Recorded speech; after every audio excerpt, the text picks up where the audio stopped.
ಇದನ್ನ ಅಧಿಕಾರಿಗಳನ್ನ ಬಳಸಿದ್ದಾರೆ. ಅಧಿಕಾರಿಯಲ್ಲಿ ಬಂದ ತಕ್ಷಣನೇ ನಿಮ್ ರಾಜಕಾರಣ ನೀವು ಮಾಡ್ಕೊಳ್ಳಿ, ಇಲ್ಲೆಲ್ಲ ಸುತ್ತಮುತ್ತಲು ಎಲ್ಲ ಫಾರೆಸ್ಟ್ ಇರೋದು, ಇವ್ರದ್ದು ಒಬ್ಬರದೇ ಯಾಕೆ ಕೀಳಕ್ ಕೇಳ್ತಾ ಇದ್ರಿ ಸಾರ್, ಕೀಳಕ್ ಬರಲ್ಲ ಅಂತ ಶಾಸಕರಿಗೆ ಹೇಳ್ಬೇಕು. ಶಾಸಕರಿಗೆ ಹೇಳ್ಬೇಕು, ಶಾಸಕರ PAಗೆ, ಅವ್ರ ಅಕ್ಕನ ಮಗ PA ಇದಾರಲ್ಲ, ಅಕ್ಕನ ಮಗ ತಾನೆ, ಅಕ್ಕನ ಮಗ PAಗೆ ಹೇಳ್ಬೇಕು, ಇಲ್ಲ ಬರೋದಿಲ್ಲ ಅನ್ನೋ ಮಾತನ್ನ ಹೇಳ್ಬೇಕು. ಅಣ್ಣನ ಮಗ ಯಾರು ಅಶೋಕ್ ಬೇಳೂರಿಗೆ ಹೇಳ್ಬೇಕು, ಸರ್ ಇದು ಬರೋದಿಲ್ಲ, ಹಿಂಗೆಲ್ಲ ಮಾಡಕ್ ಬರೋದಿಲ್ಲ, ಅವನು BJP ಕಾರ್ಯಕರ್ತನೇ ಆಗಿರ್ಬೋದು, ನಮಗೆ ಸಂಬಂಧ ಇಲ್ಲ, ನಾವು ಮಾಡಕ್ ಬರಲ್ಲ ಅನ್ನೋದನ್ನ ಹೇಳ್ಬೇಕು. ಅದು ಬಿಟ್ಕೊಂಡು ಫೋನ್ ಹೊಡೆದ ತಕ್ಷಣ ಬಂದು ಹಂಗೇನೆ ಸಂಜೆ 5:30 6 ಗಂಟೆ ಅಷ್ಟೊತ್ತಿಗೆ ಬಂದು ಇಷ್ಟೆಲ್ಲ ನಾಶ ಮಾಡಿ ಹೋಗಿದಾರಲ್ಲ, ಇದಕ್ಕೆ ಪರಿಹಾರ ಯಾರು ಕೊಡ್ತಾರೆ? ಕೊಡ್ಬೇಕಲ್ಲ ಪರಿಹಾರನ. ಶಾಸಕರು ಕೊಡ್ತಿರೋ, PA ಕೊಡ್ತಿರೋ, ಅಣ್ಣನ ಮಗ ಕೊಡ್ತಿರೋ, ಅಧಿಕಾರಿಗಳು ಕೊಡಿಸ್ತಿರೋ, ಯಾರ ಹತ್ರ ಕೊಡಿಸ್ತೀರಿ? ಕೊಡಿಸ್ಬೇಕಲ್ಲ. ಕರೂರು ಹೋಬಳಿಲಿ ಅಲ್ಲಿ ಅವ್ರ ಬೇಲಿನೆಲ್ಲ ಕೀಳಿಸಿ ಹಾಕಿದ್ರಿ. ಒಬ್ಬ ಜೈನ್ ಸಮುದಾಯದವ್ರದ್ದು ಬೇಲಿ ಕಿತ್ತು ಹಾಕೊಂಡು ರಾತ್ರಿ ತಗೊಬಂದು ಹಾಕಿದ್ರಿ. ಅವ್ರು ರಾತ್ರಿ ಧರಣಿ ಮಾಡಿದ್ವಿ, ಹಾಲಪ್ಪನವರು ನಾಯಕತ್ವದಲ್ಲಿ ಧರಣಿ ಆಯ್ತು. ಬೆಳಗ್ಗೆ ಹೋಗಿ ನೀವೇ ಬೇಲಿನೆಲ್ಲ ನಿಲ್ಸಿ ಬಂದ್ರಿ. ಇದನ್ನ ಯಾಕೆ ಮಾಡ್ತೀರಿ? PA ಹೇಳದ ಕಿತ್ತು ಹಾಕಿ ಬಂದ್ರಿ, ಶಾಸಕರು PA ಹೇಳಿದ್ರು ಅಂತ ಕಿತ್ತು ಹಾಕಿ ಬಂದ್ರು. ಇದು ಹಾಗೇನೆ, ಇದು ಒತ್ತಡ. ಯಾರು ಒತ್ತಡ ಮಾಡ್ಯಾರ? ಆಡಳಿತ ಪಕ್ಷದ ಯಾರು ಒತ್ತಡ ಮಾಡಿದಾರ ಅನ್ನೋದು ಫಸ್ಟ್ ಪಡಿಸ್ಬೇಕು. ಜೊತೆಗೆ ಈ ರೀತಿಯ ಅನುಮಾನಗಳು ಅವರಿಗೂ ಇದಾವೆ, ಊರಿನವ್ರಿಗೂ ಇದಾವೆ. ಆ ಅನುಮಾನನ ಕ್ಲಿಯರ್ ಮಾಡೋಂಥ ಕೆಲಸ ಆಗಬೇಕು, ಅವ್ರು ರಕ್ಷಣೆ ಕೊಡೋಂಥದ್ದು. ಜೊತೆಗೆ ಯಾರು ಸಂಬಂಧಪಟ್ಟಂತ ಅಧಿಕಾರಿ ತಪ್ಪು ಮಾಡಿದಾರೋ ಶಿಕ್ಷೆ ಕೊಡ್ತೀವಿ ಅಂತಕ್ಕಂಥ, ಕಾನೂನು ರೀತಿಯಲ್ಲಿ ಕ್ರಮ ತಗೊಳ್ತೀವಿ ಅಂತಕ್ಕಂಥ ಮಾತನ್ನ DF ಹೇಳಿದ್ದಾರೆ. ಆ DF ಹೇಳಿದ ಮಾತಿನ ಪ್ರಕಾರ ನಡ್ಕೋಬೇಕು ಅಂತಕ್ಕಂಥ ಒತ್ತಾಯವನ್ನ ಈ ಸಂದರ್ಭದಲ್ಲಿ ನಾವು ಹೋಗ್ತೀವಿ. DF ಅವರೊಂದು ಮೊನ್ನೆ ಶನಿವಾರ ದಿವಸ ಸಂಜೆ ಬಂದು ನಮ್ಮ ಚೋರಡಿಯ RF ಅವರು ಕೇವಲ ಇಲ್ಲೆಲ್ಲ ತಾವು ನೋಡಿದಿರಿ. ಈಗ ACF ಅವರು ಬಂದಿದ್ದಾರೆ, ಅವ್ರನ್ನ DF ಆಫೀಸ್ಗೆ ಹೋಗಿ ಕರ್ಕೊಂಡ್ಬಂದು ಇವಾಗ ಅವರು ಸಹ ನೋಡಿ ಇದನ್ನ ಹಾಡಬಾರ್ದು, ತಪ್ಪು ಅಂತ ಹೇಳಿದ್ದಾರೆ. ಯಾಕೆ ಅಂತ ಹೇಳಿದ್ರೆ 10 ಗುಂಟೆ, ಕೇವಲ 10 ಗುಂಟೆ 50 ವರ್ಷದಿಂದ ಸಾಗುವಳಿ ಮಾಡ್ಕೊಂಬಂದಂಥದ್ದು ಊರ ಮಧ್ಯೆ ನೋಡ್ರಿ. ಆ ಕಡೆನೂ ಖಾತೆ, ಈ ಕಡೆನೂ ಖಾತೆ, ಈ ಕಡೆ ರೋಡು ಎಲ್ಲ ಇದೆ. ಇಂಥ ಅದು ಬಡ ಕುಟುಂಬ ಕೂಲಿ ಮಾಡ್ಕೊಂಡ್ಬಂದು ಎಲ್ಲೋ ಧರ್ಮಸ್ಥಳ ಸಂಘದಲ್ಲಿ ಸಾಲ ತೆಗೆದು ಏನೋ 100-120 ಅಡಿಕೆ ಗಿಡ ತಂದು ನಟ್ಟಿದೆ. ಅದನ್ನ ಚೋರಡಿ RF ಅವರು ಯಾರು ಬಂದು ಕೇಳಿದ್ರೆ ಅಡಿಕೆಗಳೆಲ್ಲ ಕಿತ್ತು ಹೋಗಿಸಿ ಒಂದಿಷ್ಟು ಗಿಡನೂ ಸಣ್ಣ ಜೀಪಲ್ಲಿ ಹಾಕಿ ಹೋಗಿದ್ದಾರೆ ಮೊನ್ನೆ. ನಮಗೆ ಗೊತ್ತಾಗಿಲ್ಲ. ಆಮೇಲೆ ತದನಂತರ ಸಂಜೆ ರಾತ್ರಿ ನಮ್ಮ ಈ ಭಾಗದ ಮುಖಂಡರು ಶ್ರೀಧರ್ ಅವರು ಮತ್ತು ನಮ್ಮ ಕೃಷ್ಣಮೂರ್ತಿ ಅವರೆಲ್ಲ ಫೋನ್ ಮಾಡಿ ಹೇಳಿದ್ರು. ನಾವೆಲ್ಲ ಒಂದು ಕಡೆ ಏನು ತಿಳಿದ್ವು ಅಂದರೆ, ಎಲ್ಲ ಒಂದು ಕಡೆ ಫಾರೆಸ್ಟ್ ಲ್ಯಾಂಡ್ ಎಲ್ಲ ಹೊಸ ಒತ್ತುವರಿಯನ್ನ, ಇಲ್ಲ 16 ಎಕರೆ ಹೊಡೆದಾರೇನ, ಅದರಲ್ಲಿ ಹೊಸ ಒತ್ತುವರಿಯನ್ನ ನಾವು ಸೋಮವಾರ ಬಂದು ಸ್ಪಾಟ್ ನೋಡಿ ನಂತರ ನೋಡೋಣ, ನ್ಯಾಯ ಕೊಡಿಸೋಂಥ ಕೆಲಸ ಮಾಡೋಣ ಅಂತ ಹೇಳಿದ್ರು. ನಿನ್ನೆ ಭಾನುವಾರ ಆಯಿತು. ಅವರು ಮೊನ್ನೆನೇ ಹೇಳಿದ್ರು, ಇಲ್ಲ RF ಅವರು ನಮ್ಗೆ ಬಂದರಿಗೆಲ್ಲ ಬಾಯಿ ಬಂದಂಗೆ ಬೈದ್ರು, ವಿಡಿಯೋ ಮಾಡಿ ನಿಮ್ಮ ಮೇಲೆ ಕೇಸ್ ಹಾಕ್ತೀವಿ ಅಂತೇಳಿ. ಅವ್ರು ಮೊನ್ನೆನೇ ಸ್ಟೇಷನ್ಗೆ ಹೋಗಿ ಕಂಪ್ಲೇಂಟ್ ಕೊಡೋಕೆ ಅಂತ ಹೊಂಟಿದ್ರು, ಪೊಲೀಸ್ ಸ್ಟೇಷನ್ ಈ ಭಾಗದ ಮುಖಂಡರು.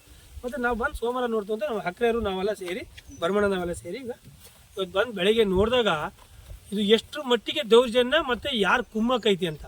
ಇದು ಯಾರದೇ ಒಂದು ಒತ್ತಡಕ್ಕೆ ಒಳಗಾಗದೆ ಇದನ್ನ ಮಾಡೋಕ್ಕೆ ಸಾಧ್ಯನೇ ಇಲ್ಲ, ಆಯಿತಾ, ಅಧಿಕಾರಿಗಳು. ಆ ಕಾರಣಕ್ಕಾಗಿ ನಮಗೆ ಎಲ್ಲ ಒಂದು ಕಡೆ ಒಬ್ಬ ಬಡವನಿಗೆ ಅನ್ಯಾಯ ಇದೆ, ಅವನಿಗೆ ನ್ಯಾಯ ಸಿಗೋಕೆ ಒಂದು ಕಡೆ, ಇನ್ನೊಂದು ಕಡೆ ಈ ಥರದ ಪ್ರಕರಣದಲ್ಲಿ ಬೇಕು ಅಂತ ದೌರ್ಜನ್ಯ ಮಾಡಿ ರೈತರ ಮೇಲೆ ದೌರ್ಜನ್ಯ ಮಾಡಿದಂಥವ್ರ ಮೇಲೆ ಕ್ರಮ ಆಗಬೇಕು RF ಅವರಿಗೆ. ಆ ಕಾರಣಕ್ಕೋಸ್ಕರನೇ ಇದು ನಿಮ್ಮ RF ಮಾಡಿ ಸರಿನೋ ತಪ್ಪು ನಿಮ್ಮ ಆತ್ಮಸಾಕ್ಷಿಯಾಗಿ ನೀವು ಹೇಳ್ರಿ ಅಂತೇಳಿ ಅದಕ್ಕೆ ಇವತ್ತು ACF ಅವ್ರನ್ನ ಬಂದಿದ್ದಾರೆ. DF ಅವ್ರು ಭೇಟಿ ಮಾಡಿ, DF ಅವರು ACF ಅವ್ರು ಕಳಿಸಿ ಇಲ್ಲಿ ನೋಡಿ ನಾವು ವರದಿ ಮಾಡಿ ನಾವು ಅವ್ರ ಮೇಲೆ ಕ್ರಮ ತಗೊಳ್ತೀವಿ ಅಂತ ಹೇಳಿದ್ದಾರೆ. ಫಾರೆಸ್ಟ್ ಲ್ಯಾಂಡ್ ಇರ್ಬೋದು, ಹೌದು, 21 ಸರ್ವೆ ನಂಬರ್ ಮತ್ತು 8 ಅಂತ ಅಕ್ಕಪಕ್ಕ ಬರುತ್ತೆ. ಫಾರೆಸ್ಟ್ ಲ್ಯಾಂಡ್ ಹೌದು ಇದು. ಆದರೆ ಇವತ್ತು ಸಾಗುವಳಿ ಮಾಡಿದಲ್ಲ. ಅವ್ರು ನೋಡ್ರಿ ಇಲ್ಲೇ ಸುತ್ತ ಸಿಲ್ವರ್ ಗಿಡ ನಟ್ಟಿದ್ದಾರೆ. ಹಿಂಗೆ ಅವರು ಅರಣ್ಯ ಇಲಾಖೆಯವ್ರು ಮಾಡೋದನ್ನ ಇವ್ರು ಮಾಡಿದ್ದಾರೆ ಪಾಪ.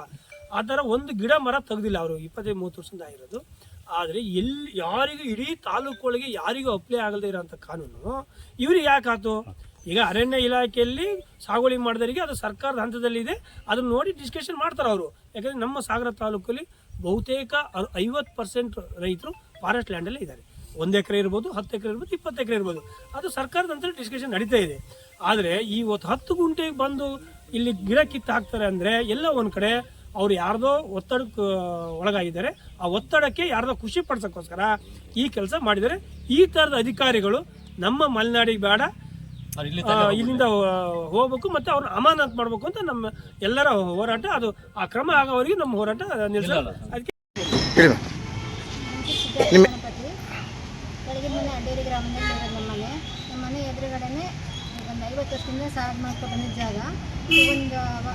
ಒಂದು 2-3 ತಿಂಗಳಲ್ಲಿ ಈಗ ಫ್ರೆಂಚ್ ಹೊಡೆದು ಅಡಿಕೆ ಸಸಿ ಹಾಕಿದ್ವಿ. ಫಾರೆಸ್ಟ್ ಜಾಗ ಅಂತ ಇಲಾಖೆಯವರೆಲ್ಲ ಬಂದು ಈ ಸಸಿ ಎಲ್ಲ ಕಿತ್ತು ಹಾಕಿದ್ದಾರೆ. ಎಷ್ಟು ಎಕರೆ ಇಲ್ಲಿ? 15 ಗುಂಟೆ ಜಾಗ. 15 ಗುಂಟೆ. ಏನೇನು ಹಾಕಿದ್ರಿ ಅದರಲ್ಲಿ? ಅಡಿಕೆ, ಬಾಳೆ, ಕಬ್ಬು. ಎಷ್ಟು ಅಡಿಕೆ ಹಾಕಿದಿರಿ? 250 ಅಡಿಕೆ ಸಸಿ, 250 ಬಾಳೆ, ಆಮೇಲೆ ಕಬ್ಬು. ಯಾವಾಗ ಬಂದಿದ್ದು? ಕಿತ್ತಾಕಿದ್ದು ಯಾವಾಗ? ಮೊನ್ನೆ ಶನಿವಾರ ಎಷ್ಟು ಜನ ಇದ್ರು? ಅವ್ರು 7 ಜನ ಬಂದಿದ್ರು. ಮೇಡಮ್ ಹೇಳಿ ತಿಳಿಸಿದ್ರು, 6 ಜನ ಕಿತ್ತರು. ಮೇಡಮ್ ನೋಡ್ತಾ ಇದ್ರು. ಮೇಡಮ್ ಹೆಸರೇನು? ಗೀತಾ ನಾಯ್ಕ. ಯಾವಾಗ ಆಗಿದ್ದು? ಮೊನ್ನೆ ಶನಿವಾರ 16ನೇ ತಾರೀಕು.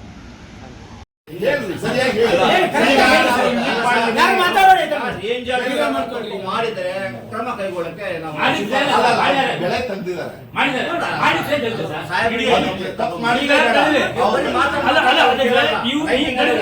ನೀವು ಸ್ಪಾಟ್ ನೋಡಿದ್ರಿ, ಅವ್ರದ್ದು ನೋಟಿಸ್ ಕೊಟ್ಟು ಕರೆಸಿ ನೀವು ಅವ್ರ ಹತ್ರ ಉತ್ತರ ತಗೊಳ್ತೀರಿ.